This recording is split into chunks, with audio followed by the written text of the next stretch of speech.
नमो तस्स भगवतो अरहतो सम्मा संबुद्धस्स। नमो तस्स भगवतो अरहतो सम्मा संबुद्धस्स। नमो तस्स भगवतो अरहतो सम्मा संबुद्धस्स। सुखो बुद्धानुपादो सुखा सद्धम्म देशना सुखा संगस्स सामग्ये सामगानं तपो सुखो। तथागत भगवान बुद्ध, बोधिसत्व परमपूज्य डॉक्टर बाबासाहेब आंबेडकर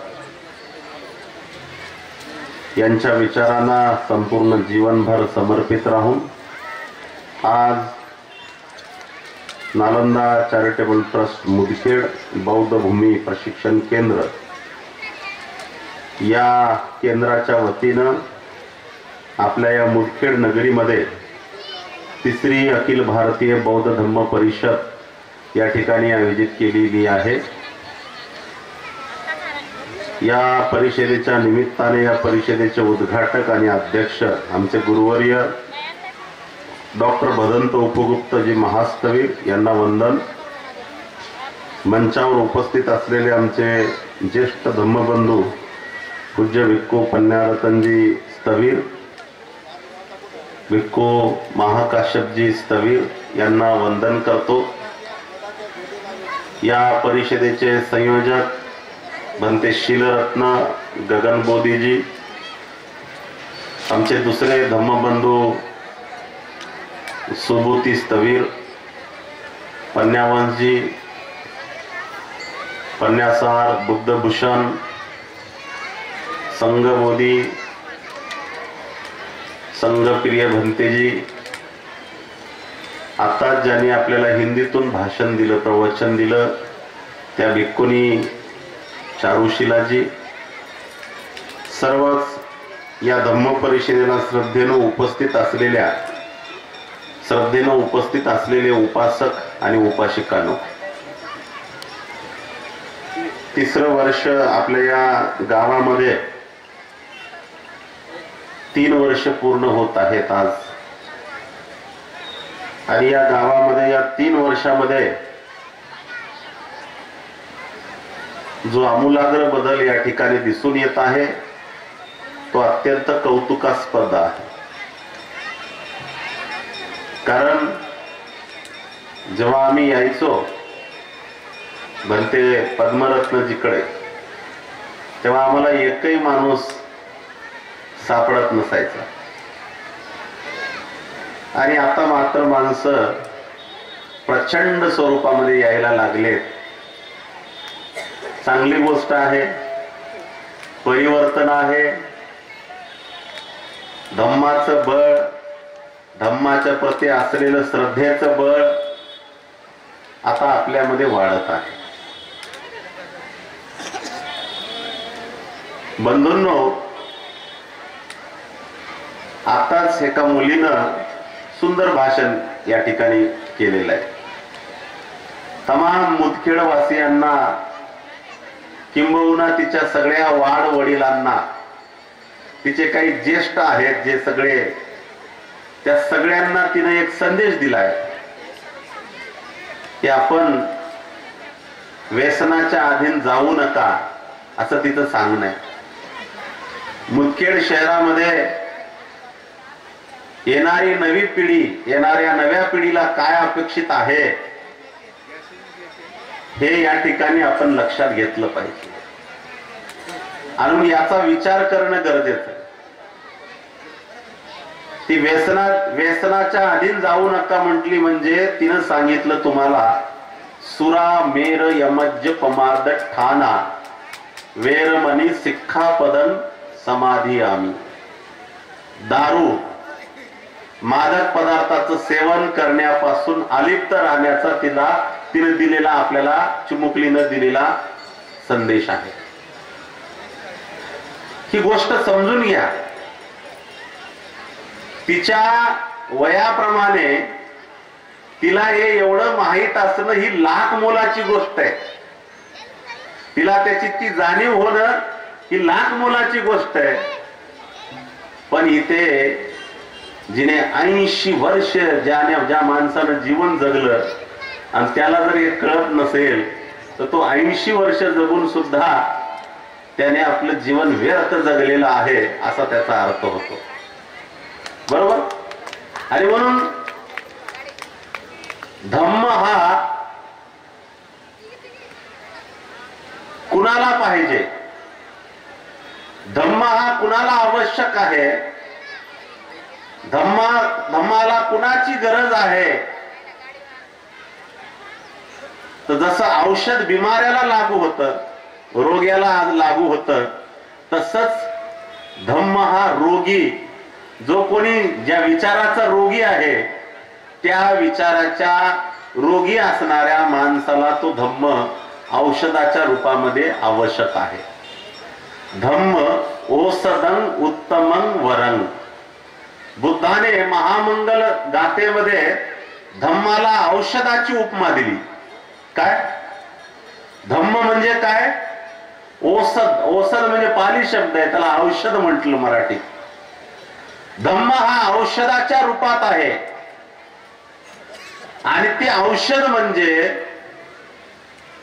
जे जे लोक शरीरानं आणि मनाने वाचेनं ज्या ज्या गोष्टीमध्ये बिमार आहेत, अपंग आहेत, व्याधीग्रस्त आहेत, रोगग्रस्त आहेत, अशा सगळ्यांसाठी धम्माची औषध मात्रा घेणं अत्यंत गरजेचं आहे.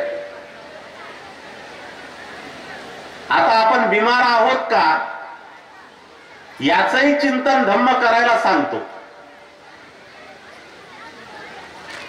चिंतन करणं म्हणजे आपल्या मनातल्या मनात आपण विचार करणं, याला चिंतन म्हणतात. तुम्ही करता का नाही चिंतन? गाडी भेटते का नाही याचं चिंतन तुम्हाला, घराला कुलूप नीट लागलाय का नाही याचं चिंतन तुम्हाला, चप्पल हरवल कोण घेऊन जाईल याचं चिंतन तुम्हाला, जेवायला जेवण उरतं का नाही याचं चिंतन तुम्हाला है ना, भांडणाचं चिंतन तुम्हाला, शिव्या द्यायचं चिंतन तुम्हाला, रागानं बघायचं चिंतन तुम्हाला, द्वेषाचं चिंतन तुम्हाला, लोभाचं चिंतन तुम्हाला, वासनेचं चिंतन तुम्हाला. बरोबर. अशा कितीतरी गोष्टी सांगता येतील तुम्हाला की ज्याचं तुम्ही चिंतन वारंवार करता. भलेही तुम्हाला त्याची गरज नसताना ते सुद्धा वारंवार तुम्हाला ते आठवण करून देतं. मोबाईल तुम्ही पाहिला का? मोबाईल मध्ये जसं तुम्ही एखादं चित्र एकदा पाहिलं की त्याच्या रिलेटेड असणाऱ्या तशीच चित्र तुम्हाला पाहायला मिळतात. तुमची इच्छा असो अथवा नसो, ती एकदा फाईल ओपन केली आपण की ती वारंवार आपल्याला ते त्याच्या संबंधित असणाऱ्या गोष्टी आपल्याला वारंवार मोबाईल मध्ये त्या दिसायला लागतात. बघा, प्रवचन पहा बुद्धाचे, अनेक प्रवचन बुद्धाचे त्या मोबाईल मध्ये दिसतील. बरोबर. हिंदूंचं काही पहा, ते तसं तुम्हाला अनेक गोष्टी पाहायला मिळतील. धम्माचं काही पहा, ते तुम्हाला पाहायला. चित्रपटाची फाईल खोला, एक चित्रपट नाही त्याच्याशी रिलेटेड असणारे अनेक चित्रपट तुम्हाला त्या मोबाईल मध्ये दिसायला लागतात. हे प्रॅक्टिकल आहे. आपल्या मनात जसं चिंतन दिवसभर आपण करतो तसंच उद्या पण तेच येणार आहे, दुसरं काहीच नाही. उद्या पण तेच येणार आहे, परवा पण तेच येणार आहे, त्याच्या परवा तेच येणार आहे, महिन्यानंतर तेच येणार आहे.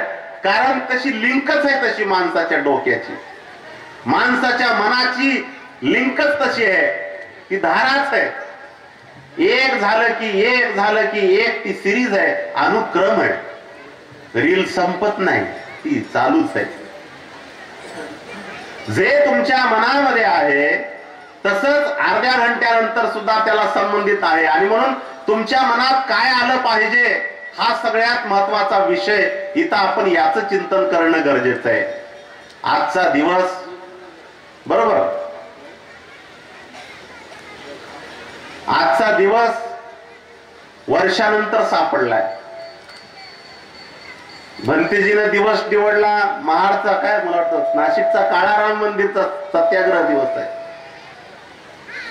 आपण एका दिवसाचा सत्याग्रह केला पाहिजे बघा. खरं म्हणलं तर काळाराम मंदिराचा झाला सत्याग्रह, तसा विचारांचाही सत्याग्रह होणं गरजेचं आहे. सत्याग्रह, सत्यासाठी आग्रह धरणं म्हणजे सत्याग्रह आहे. आलं का लक्षात? सत्यासाठी आग्रह केला जातो, खऱ्यासाठी जिथं आग्रह केला जातो त्याला सत्याग्रह म्हणतात. लोकांच्या कल्याणासाठी ज्या गोष्टीला आग्रहपूर्वक राबवल्या जातंय त्याला सत्याग्रह म्हणतात. आणि म्हणून तुम्ही पण सत्याचा आग्रह धरला पाहिजे, सत्याचा आग्रह केला पाहिजे की आज काय आहे, आज बाजार दिवस आहे. कसा सत्याग्रह आहे?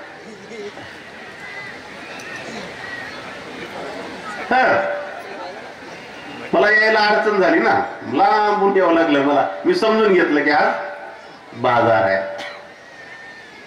काही लोक बाजारात आहेत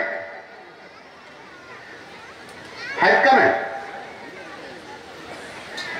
मी म्हणलं भंतेजीला आता मी बोलतो म्हणलं, नाही तर नंतर बाजारच होणार आहे म्हणलं सगळा. गोष्ट समजून घ्या. जीवनामध्ये आजचा दिवस आपल्यासाठी महत्वाचा आहे आणि म्हणून तो आज आपण सत्याचा आग्रह केला पाहिजे. काही जरी झालं तर मी आज पूर्ण धम्मदेशना ऐकूनच जाणार. हा किती आग्रह भारी आहे. कुणालाही आग्रह करायचा नाही, तुम्ही स्वतःला स्वतःचा आग्रह करा. दुसऱ्याला आग्रह कशाला करता? दुसऱ्याला आग्रह करू नका. तुम्ही स्वतःचा आग्रह करा. स्वतःशीच हे संकल्प करा, स्वतःच चिंतन करा. काही जरी झालं तर मी इथून हलणार नाही. सर्व भंतेजी बोलतील आणि त्या सगळ्यांचं मी जे काही ते बोलणार आहेत, जे काही धम्मदेशना देणार आहेत, त्या धम्मदेशनेतला एक एक जो काही सार आहे, जे काही माझ्या जीवनाशी महत्वाचं आहे, उपयोगी आहे, त्याला मी आत्मसात करणार. बाजारामध्ये गेल्यानंतर जे जे कामाचं आहे ते घेता का नाही? प्रत्येक गोष्टीत निवड करता. भाजी घेताना निवड करता, तरकारी घेताना निवड करता, भेंडी घेताना निवड करता, वांगे बैंगन घेताना निवड करता, शेंगा घेताना निवड करता. प्रत्येक गोष्टीची निवड करता का नाही? कपडे घेताना तर कितीतरी निवड करता. कपडे, चप्पल, बांगड्या, महिला मंडळ, बरोबर का? सोनं चांदी घेताना किती तुम्ही म्हणजे कितीतरी गोष्टीचं तुम्ही हे करता. बंधूंनो, तुम्ही आज ठरवलंच पाहिजे की जे चांगलं आहे ते भंतेजी इथं जे चांगलं आहे त्याची निवड आपण केली पाहिजे. इथं एक एक भंतेजी काही पण सांगू, त्याच्यातलं एक तर सार कळायला पाहिजे तुम्हाला. एक सार, एक त्याच्यातलं तत्व कळालं पाहिजे. त्यातलं एक तुम्हाला त्यातला जो मूळ गाभा आहे तो तुम्हाला समजला पाहिजे. याच्यासाठी तुमचा आजचा आग्रह असला पाहिजे. म्हणजे धम्माचा तुम्हाला आज ऐकण्याचा आग्रह धरला पाहिजे. तुम्ही नवऱ्याला नाही, बायकोला आग्रह धरू नका, स्वतःच आग्रह धरा. ही गोष्ट ध्यानात ठेवा, बरोबर? आणि धम्म ऐकण्याचा आग्रह जे जे करतील त्याला लाभ आहे का नाही? त्याला निश्चित लाभ होणार आहे. आणि म्हणून ही गोष्ट समजून घ्या की आपल्याला आज चिंतन करायचंय की जे जे भंतेजी सांगणार आहेत ते ते डोक्यामध्ये, आपल्या बुद्धिमत्तेमध्ये साठवण करायची, त्याचं संकलन करायचंय, त्याचं सिंचन करायचंय, त्याला एकदम त्याला मेमरी फुल करायची आपल्याला. आणि त्याच्यासाठी आपलं मन जागृत असणं गरजेचं आहे. आपलं मन निष्ठेनं असणं गरजेचं आहे, श्रद्धेनं असणं गरजेचं आहे. आपल्या मनामध्ये आपल्या कानानं ते आपण ऐकणं गरजेचं आहे. कानानं ऐकण्यापेक्षा मनाने ऐकणं गरजेचं आहे, बरोबर? कान ऐकत नसतात, मनच ऐकत असते. जास्त ध्यानात ठेवा, बरोबर आहे? कधी कधी लोक कान आपल्याकडे देतात आणि मन दुसरीकडे असते लोकांचं. आणि मग त्याच्यामध्ये महत्वाचं काय? कान महत्वाचे आहेत का मन महत्वाचं आहे? मन महत्वाचं आहे. मनामध्ये सुरू झालं की कान कामाला लागतात. मनामध्ये मन कामाला लागलं की डोळे कामाला लागतात, बरोबर? आता इथे एवढे चित्र चालायलेत, काही लोक ऐकायलेत पण दुसरीकडे बघायलेत. कान इकडे आहेत पण बघायचं काम कुठं आहे? दुसरीकडे. पण म्हणजे तुमचे डोळे बघायलेत म्हणजे तुमचे डोळे बघणार झाले, तुमचं मन बघला आहे. तुमचं मन दुसरीकडे काम करत आहे. आणि मग तुमचं मन कामाला लागलं ऐकायचं की कान कामाला लागतात ऐकायला. तुमचं मन बघण्यासाठी उत्सुक झालं की तुमचे डोळे कामाला लागतात. तुमचं मन कामाला लागलं की तुमचं शरीर आणि हात पाय इथं कामाला लागल्या जातात, बसतात इथं दृढतेनं बसतात या ठिकाणी, संकल्पच करतात. बरोबर. आणि म्हणून ही जागरूकता लागते, संयम लागतो. त्याच्यानंतर आपल्यामध्ये तेवढी विश्वास आणि तेवढी श्रद्धा लागते. या सर्व गोष्टी जुळून आल्यानंतर धम्माचा लाभ आहे, अन्यथा नाही. धम्मावर श्रद्धा पाहिजे तर धम्माचा लाभ होते. औषधावर तुमची जर निष्ठा नसेल, डॉक्टरने दिलेलं औषध खाऊ का नको, कसं असेल, नीट होईल का, असं जर म्हणत असाल तर तुम्ही औषध खाऊ शकाल का? औषध घेऊ शकाल का तुम्ही? बिलकुल नाही.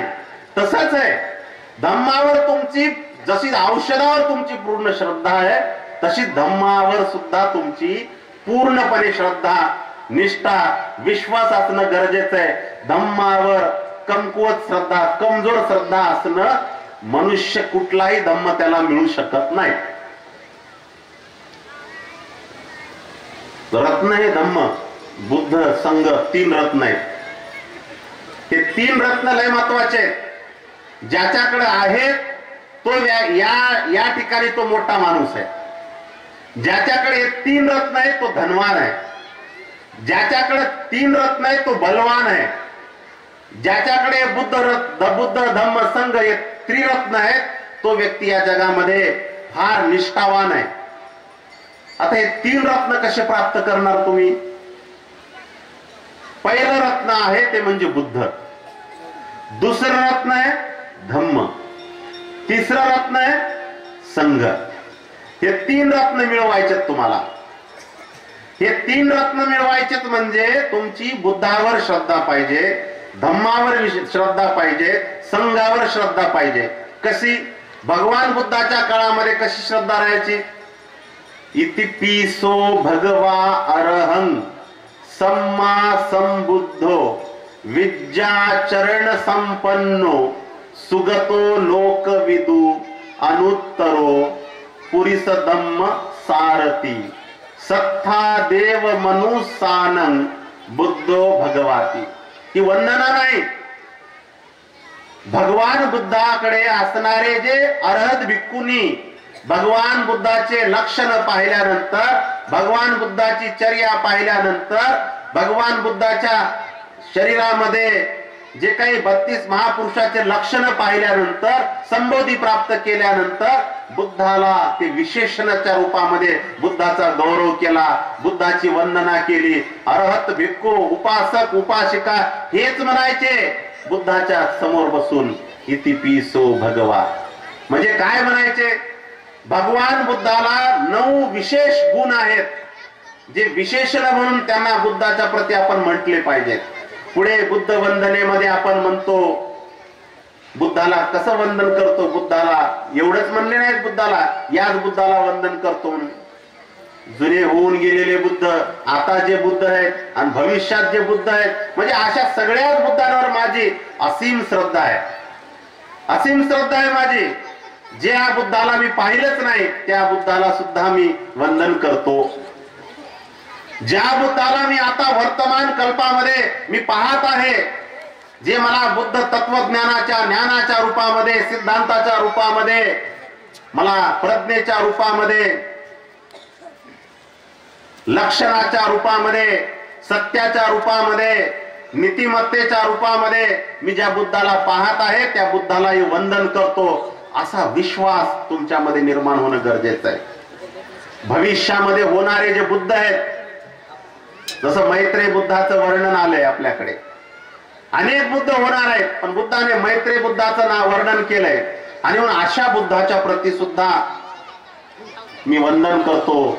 एच बुद्धा अतीताच, एच बुद्धा अनागता, पचुपन्नाच ये बुद्धा अहं वंदामी सबदा. म्हणजे बुद्धाबद्दल श्रद्धा व्यक्त करताना हा भाव तुमच्यामध्ये असणं गरजेचं आहे. तुम्ही आताच्याच बुद्धाला वंदन करत नाही, तुम्ही मागच्या बुद्धांना, वर्तमान बुद्धांना आणि भविष्यात जे बुद्ध होणार आहेत त्यांना पण वंदन करीत राहील असा जो संकल्प या ठिकाणी केला जातो.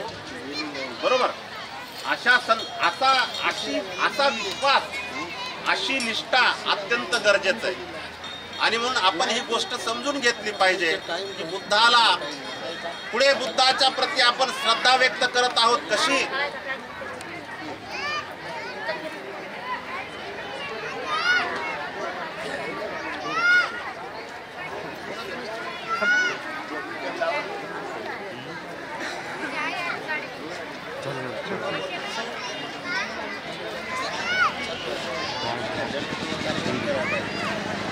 औषध देखील नाही कोण तिचं काहीच नाही, काहीच नाही गेलं त्याचं दुरूनच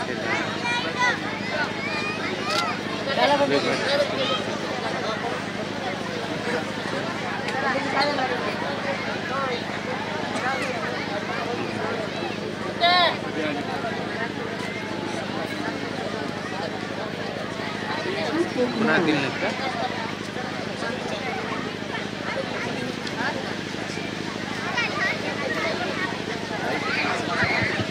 हॅलो. बुद्ध धम्म संघ 3 रत्नाच्या प्रती. मी त्यातलं पहिलंच आपल्याला सांगत आहे की बुद्धाच्या प्रती श्रद्धा कशी व्यक्त करायची. मी बुद्धाशिवाय कुणालाही मानणार नाही. कसं मानणार नाही. नथी मे शरणं अन्यं बुद्धो मे शरणं वरं एतेन सच्च वज्जेन होतु मे जय मंगलम. माझं कल्याण होणार आहे, फक्त बुद्धाशिवाय मी कुणालाही मानणार नाही असा विश्वास तुमच्यामध्ये निर्माण होणं गरजेचं आहे. अशी श्रद्धा तुमच्यामध्ये निर्माण होणं गरजेचं आहे. अशी निष्ठा तुमच्यामध्ये निर्माण होणं गरजेचं आहे. बड्या पहाडायला कोणी जातंय का नाही इकडून. मी कुणाच्या देवाचं नाव घेणार नाही. मुदखेड मध्ये कोणी कंदोरी करत नाही काय. करत असतील का नाही. तुम्हालाच बोलत आहे मुदखेडवासियांना, दुसऱ्याला कशाला बोलू. तुम्हाला बुद्ध धम्म संघ ही धम्म परिषद त्याच्यासाठी तुम्हाला श्रद्धावान बनवायचंय. आणि श्रद्धावान होण्यासाठी श्रद्धेचे अंग कोणते आहेत, तुम्हाला श्रद्धेचे स्वरूप कसे आहेत, कशी श्रद्धा व्यक्त करायची, तर तुम्हाला सांगितले की मी बुद्धाशिवाय कुणाला मानणार नाही. मी बुद्धाला वंदन करतो असा विश्वास तुमच्यामध्ये निर्माण झाला पाहिजे. हे श्रद्धेनंच म्हटले बुद्ध वंदना. केवळ आणि केवळ श्रद्धा. बुद्धाबद्दल कशी श्रद्धा आहे ही त्या काळातल्या उपासकांनी, उपासिकेने, अरहत भिक्खुनींनी त्या काळात भगवान बुद्धाच्या प्रती असलेली श्रद्धा अशा शब्दात व्यक्त केली की आम्ही नथी मे शरणं अन्यं बुद्धाशिवाय आम्ही कुणालाही वंदन करत नाहीत. ही माझी श्रद्धा असली पाहिजे. आता इथं बसले तुम्ही, आम्हाला फुल तर दिले, पण इथून जसंही तुम्ही घरी गेले की घरी काहीतरी तुमच्या दारात आहे, घरात आहे, तिथंही जाऊन बसले. ही श्रद्धा होत नाही. ही आंधळी श्रद्धा आहे, कमकुवत श्रद्धा आहे, 2 डगरीवरची श्रद्धा आहे. 2 डगरीची श्रद्धा बरी नाही. 2 घोड्यावरची श्रद्धा बरी आहे का. 2 घोड्यावर बसतो म्हणल्यावर जमते का. एकाच घोड्यावर बसावं लागेल, एकाच गोष्टीचा उपयोग करावा लागेल. लोक 2-2 बायका करतात. 2-2 बायका करल्यासारखी श्रद्धा काय 2-2 नाही करतायत, एकच करता येते. जगातल्या सगळ्या वाईट गोष्टी तुम्हाला कितीतरी करता येतील, पण जगातल्या चांगल्या गोष्टी आहेत त्या एकदाच करत, म्हणजे एकच ती गोष्ट असते आणि तिला आपण करावं लागते निष्ठेनं. आणि म्हणून नथी मे शरणं बुद्धाशिवाय मी कुणाला मानणार नाही अशा पद्धतीनं श्रद्धा व्यक्त केली पाहिजे बुद्धाच्या प्रती.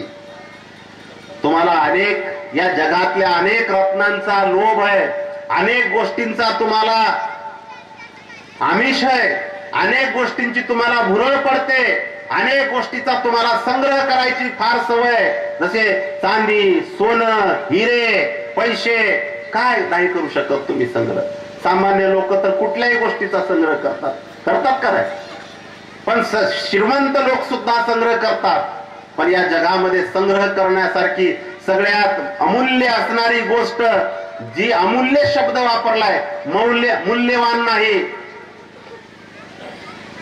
काही कृत्रिम गोष्टीचं, मानव निर्मित निसर्ग निर्मित गोष्टीचं मूल्य ठरवता येतं.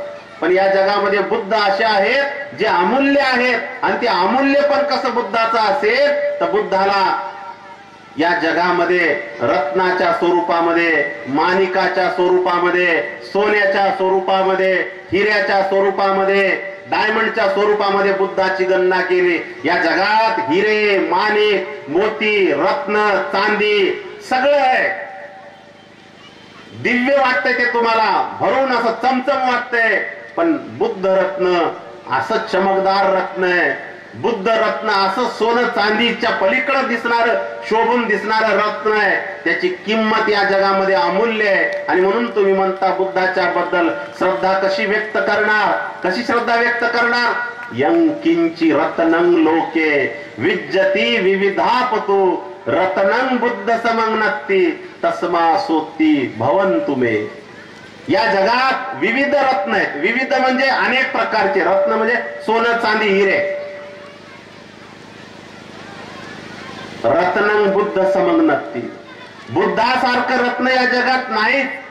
या सत्यवचनानं माझं कल्याण हो, अशा पद्धतीची श्रद्धा, एवढा विश्वास, एवढी असीम तुमचा त्याच्याबद्दल असलेला भाव, मनामधला विश्वासाचा भाव, तो आपण व्यक्त करणं गरजेचं आहे. बरोबर. म्हणजे बुद्धाबद्दल, धम्माबद्दल, संघाबद्दल, संघ धम्मवंदनेमध्ये मी तसंच आलंय, संघवंदनेमध्ये पण तसंच आलंय. संघाच्या प्रती सुद्धा आपण व्यक्त होणं श्रद्धा आपली आहे का नाही. संघ म्हणजे एक मार्ग आहे. संघ म्हणजे एक जीवन जगण्याचा एक पद्धत आहे. संघ जे तुम्हाला भिक्षू संघ दिसत आहे ना, ते प्रत्यक्ष त्याच्यावर चालण्याचा प्रयत्न करत आहेत, त्या मार्गावर चालण्याचा प्रयत्न करत आहेत. आणि बुद्धाचा धम्म मार्ग आहे, बुद्धाचा संघ मार्ग आहे. आणि या संघा, या कसं मार्गावर चालायचे तुम्हाला याचं जिवंत उदाहरण म्हणून या भिक्खूंकडे आपण पाहिलं पाहिजे आणि तशी श्रद्धा व्यक्त केली पाहिजे. धम्माबद्दल बोललो, बुद्धाबद्दल बोललो, संघाबद्दल बोलत आहे. भिक्खूवर श्रद्धा असणं गरजेचं आहे. भिक्खू म्हणजे संघ आहे. बुद्धाने पुण्य क्षेत्र असणारी भूमी म्हणजे संघाला म्हटलंय. जिथे जर तुम्हाला काही कुशल कमवायचं असेल, या जगामध्ये चांगुलपण कमवायचं असेल, तर संघाला तुम्ही शरण जा, संघाला तुम्ही दान द्या. संघाची तुम्ही सांगितलंय काय, आहुनियो, पाहुनियो, दक्षिणियो, अंजली करनियो. संघाला तुम्ही बोलवा, संघाला हात जोडून वंदन करा, संघाला तुम्ही दान द्या, दक्षिणियो, संघाला हात जोडून वंदन करा असं सांगितलंय. आहुनियो म्हणजे निमंत्रण द्या, बोलवा. पाहुनियो म्हणजे पाहुण सत्कार, आदर सत्कार करा. दक्षिणियो म्हणजे दान द्या, दान देऊन त्यांना सहकार्य करा. दान म्हणजे मी तुम्हाला म्हणसाल तुम्ही दानावर बोलायले की काय. दान म्हणजे काय, जे संघाला कशा, संघाला एक दान लागते. भिक्खूंसाठी महत्वाच्या 4 गोष्टी आहेत. चिवर, भिक्षापात्र, भोजन आणि औषध. हे सगळ्यात महत्वाचे आहे. चिवर, भिक्षापात्र, भोजन आणि औषध हे भिक्खूला महत्वाचं आहे. तुम्ही 20 वर्षे एका भिक्खूला इथं चिवर दिला, भोजन दिला, औषध दिला, भले तुम्ही कमी जास्त केला असेल, परंतु एका भिक्खूला जगवलात म्हणजे पद्मरत्नाचं, पद्मरत्न म्हणजे बीज होतं. आणि आजची धम्म परिषद म्हणजे ते वृक्ष आहे, ध्यानात ठेवा, वाढलेला वृक्ष आहे. आम्ही दोघंही साक्षीला आहेत, पयारत्न बनते बी साक्षीला. आम्ही यायचो अधून मधून त्यांच्याकडे बोलायला, चर्चा करायला. बौद्ध भिक्खू हा मार्गावरून कधीही मागे हटत नाही. तो एकंदरीत धम्माच्या स्रोतातच पडलेला आहे. तो धर्माच्या पूर्णपणे धम्माच्या प्रवाहात आलेला आहे. त्याची श्रद्धा बुद्ध धम्म संघावर त्याला किती जरी संकट आले, त्याच्यावर किती जरी घात झाला तरी देखील तो मागे हटत नसतो, हे ध्यानात ठेवा. आणि संघ हा जीवन जगण्याचा मार्ग आहे. आणि संघाला आपण श्रद्धा कशी व्यक्त करायची, तर आपल्याला ह्या पद्धतीनं आपल्याला करावी लागेल. उपासक उपासिकांनो, श्रद्धा हे श्रद्धा लय महत्वाची आहे. श्रद्धा म्हणजे उपासना आहे. श्रद्धा म्हणजे उपासना आहे. श्रद्धा म्हणजे हिंदूंच्या भाषेमध्ये ती भक्ती आहे. श्रद्धा ही बुद्ध धम्म संघाच्या प्रती असणारी डोळस असावी लागते. डोळस श्रद्धा पाहिजे, आंधळी श्रद्धा पण नाही जमत, अंधश्रद्धा पण जमत नाही. इकडं डोळस असणं गरजेचं आहे. बुद्ध म्हणजे काय, धम्म म्हणजे काय, संघ म्हणजे काय, त्याचे गुण काय आहेत, त्याचे विशेषण काय आहेत, त्यांनी काय काम केलंय, ती अवस्था आहे का माणसं आहेत, त्याचं वलय काय, त्याचा अंतरंग काय, त्याची व्याप्ती काय, त्याचं स्वरूप काय, त्याचा परिणाम काय, या सर्व गोष्टीची जेव्हा तुमच्यामध्ये जाणीव होईल तेव्हाच तुम्हाला धम्म मिळेल, अन्यथा धम्म मिळणार नाही. आणि म्हणून धम्म मिळवण्यासाठी या गोष्टीचं चिंतन होणं गरजेचं आहे. पहिलं मी तुम्हाला सांगितलं की श्रद्धा हा विश्वास आहे. धम्म मिळवण्यासाठी पहिली पायरी आहे श्रद्धा. या काठात म्हणजे तिकडे जर त्या काठावर जर जायचं असेल, त्या पलीकडल्या रोडला जर जायचं असेल तर या रोडाचा अलीकडचा काठ, त्या काठावर पाय ठेवावा लागतो. अलीकडच्या तीरावर जावं लागते. अलीकडला तीर म्हणजेच, अलीकडलं काठ म्हणजे श्रद्धा आहे. ह्याच्यावर बसून आपण पुढे जाऊ शकतोय, ह्याच्यावर मार्ग करून आपण पुढे जाऊ शकतो. धम्म ऐकण्यासाठी, धम्म मिळवण्यासाठी जागृत अवस्था सुद्धा लागते. जागृत अवस्था, सतर्क अवस्था. किती गर्दा व्हायलाय, किती गोंधळ व्हायलाय, कोण उठलाय, कोण हसलाय, कोण जांभळ्या द्यायलंय, कोण झोपलाय, कोण काय करलाय, याच्याकडे लक्ष न देता एवढा गोंधळ असताना सुद्धा मी जागृतपणे माझं मन, माझे कान आणि माझं संपूर्ण शरीर एकवटून या बुद्धाच्या वचनाला मी ऐकत आहे. ही सतर्कता, ही जागरूकता जोपर्यंत तुमच्यामध्ये येत नाही तोपर्यंत धम्माचा अंश थोडा देखील मिळणार नाही, थोडा देखील तुम्हाला त्याचा लाभ होणार नाही. आणि म्हणून पूर्ण शरीर आणि मन एकवटून आपले संपूर्ण 6 इंद्रिय एका ठिकाणी आणून, मन एका जागेवर आणून जेव्हा आपण जागरूकपणे बुद्धाचं वचन ऐकू, बुद्धाचं वचन पाहू, बुद्धाचं वचन जाणून घेऊ, तेव्हा धम्म आपल्याला मिळायला लागतो. हे अंग आहेत, त्याच्या पायऱ्या आहेत, त्याचे स्वरूप आहेत आणि ते आपल्याला प्राप्त करणं गरजेचं आहे. त्यानंतर मनामध्ये तेवढी शांती आणि सौम्यपणा पण मनामध्ये पाहिजे. मनामध्ये जर मन जर शांत नसेल, मन जर अशांत असेल, मन जर गोंधळलेला असेल, मनामध्ये अनेक विचारांचा काहूर जर येत असेल तर धम्म मिळू शकत नाही. मिळू शकतो का? डोक्यामध्ये सारखे विचार यायलेत, सारखे विचार यायलेत. जमते का? ऐकताल का तुम्ही? सकाळी भांडण करून आले होते आणि ते भांडण जसं मळमळ कसं होते, उलट्या आल्यासारखं गळ्यापर्यंत येते, तसं ते मळमळ जे भांडणाचं आहे ते बार बार आठवायले, फुसफुस चालू आहे त्याचं. इथं बसून तेच आठवायले. धम्म ऐकायला भेटणार झाले. बसले तर खरंय. भांडण असेल, वासना असेल, राग असेल, क्रोध असेल, वैर असेल, तिरस्कार असेल, काही असेल मनामध्ये, या सगळ्या गोष्टीचा जर गोंधळ जर असेल, जसं पाणी तुम्ही बघा, एखाद्या तलावातलं पाणी, एखाद्या नालीतलं पाणी, एखाद्या वड्यातलं पाणी जर ते गढूळ जर असेल, ढवळलेलं जर असेल तर ते पाणी पिण्याच्या लायक होत नाही. ते शांत जेव्हा होईल, जेव्हा ते निर्मळ शांत होईल तेव्हाच निर्मळ होईल. तसंच आहे, धम्माचा लाभ घेण्यासाठी गोंधळलेल्या मनाने किंवा छिन्न भिन्न झालेल्या मनाने किंवा अत्यंत म्हणजे मन जे अतिशय अस्थिर मन ज्याचं आहे तो माणूस या ठिकाणी बसून धम्म ऐकू शकत नाही किंवा त्याला धम्माचा कुठलाच लाभ भेटत नाही. आणि म्हणून धम्माचा लाभ घेण्यासाठी जागरूकता असणं गरजेचं आहे. धम्माचा लाभ घेण्यासाठी विश्वास असणं गरजेचं आहे. धम्मावरती आणि धम्माचा लाभ घेण्यासाठी मन तेवढं स्थिर असणं गरजेचं आहे, शांत असणं गरजेचं आहे, तरच धम्माचा लाभ मिळेल, अन्यथा मिळणार नाही.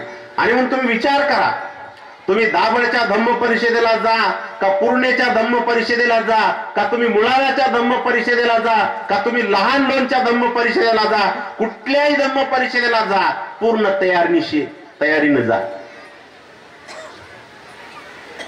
उग लाया बताशे घेण्यासाठी जाऊ नका, लेकरायला खेळणं घेण्यासाठी जाऊ नका. काहीतरी विचार आत्मसात करण्यासाठी खुल्या मनानं जा, खाली मनानं जा, भरलेल्या मनानं आधीच जाऊ नका. भरलेलं ज्याचं मन आहे, ज्याचं अगोदरच फुल लोडेड मेमरी आहे, तो काय मला इनपुट करू शकते? काहीच करू शकत नाही. आणि म्हणून ज्या पद्धतीनं कधी कधी आपण राशन भरायला कसं आपण खुली बॅग घेऊन जातो, खुली थैली घेऊन जातो का नाही, तसंच या धम्माचं राशन, धम्माचं तत्वज्ञान, धम्माचा सिद्धांत, धम्माचा बाजार करण्यासाठी खाली डोक्यानं आलं पाहिजे, निर्मळ डोक्यानं आलं पाहिजे.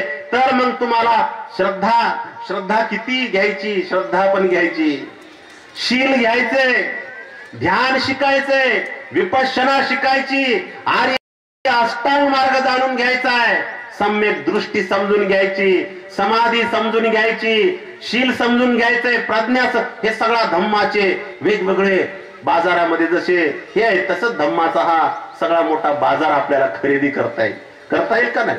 आणि म्हणून धम्म समजून घेण्यासाठी खुल्या मनानं, निर्मळ मनानं इथं बसणं गरजेचं आहे.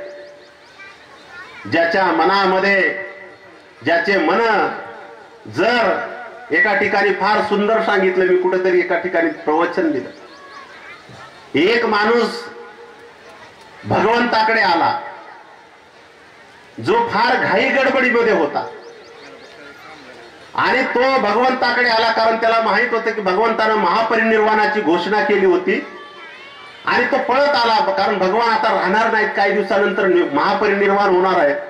मग मी भगवंताकडून लवकर कमी वेळामध्ये बुद्धाचं काहीतरी प्रवचन ऐकलं पाहिजे आणि मला लाभ होईल, आणि म्हणून तशा भावनेनं आला होता.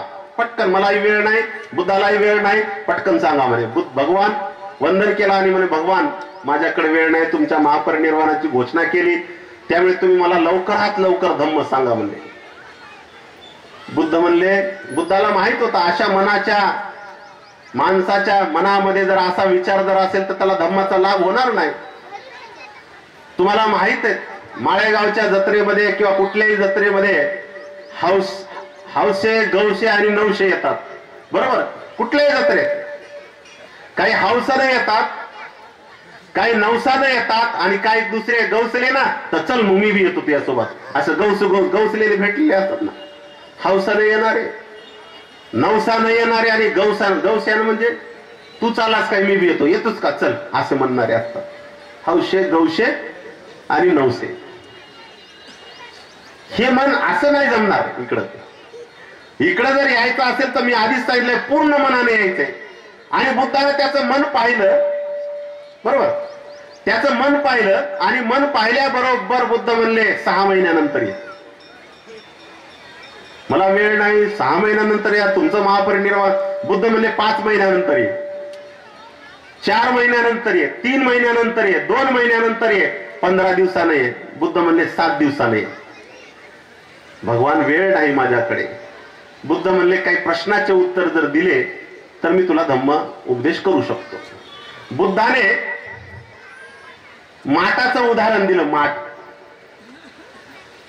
म्हणले समजा 4-5 माठ तुझ्याकडे समोर जर ठेवले बारके बारके, एक माठ असा आहे जो उघडा ठेवलाय म्हणले, त्याच्यामध्ये पिण्याचं पाणी थांबल का, किंवा कुठलंही पाणी थांबू शकते का? नाही म्हणले. दुसरा एक माठ आहे ते आडवा ठेवलाय म्हणले, त्याच्यामध्ये पाणी ठेवता येते का? नाही म्हणले. एक माठ असा आहे म्हणले, फुटका आहे म्हणले, त्याच्यात पाणी थांबतंय का, त्याच्यात ठेवू शकतो का? बिलकुल नाही. एक माठ असा आहे, चांगला आहे, पण त्याच्यामध्ये कचरा आहे, त्याच्यात पाणी ठेवू शकता का? कचऱ्याचं पाणी घेऊ शकता का तुम्ही? नाही. एक माठ असा आहे सरळ आहे, फुटका नाही, आडवा नाही, पालता नाही, कसाच नाही, एकदम चांगला आहे म्हणले, त्याच्यात ठेवू शकतो म्हणले. तसंच हे बुद्ध म्हणले, ज्याचे डोके आडवे आहे, ज्याच्या डोक्यामध्ये काही ध्यानात बसत नाही, जे पालत्या घागरीवर पाणी आहे, डोकं काहीच ध्यानात राहत नाही, त्याला पालती घागर म्हणतात है ना. डोकं तसं असते, उघड्या डोकं.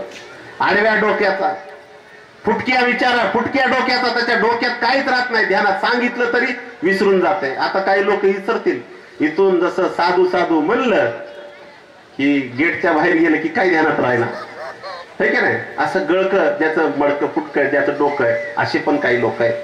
आणि म्हणून असे मडके जरी किती उदाहरणं जरी घेतले, आपल्याला सांगितले, तरी त्या उदाहरणातलं एक उदाहरण तर आपण घ्या आणि आपल्यावर लागू करा, तरच आपला फायदा होणार आहे.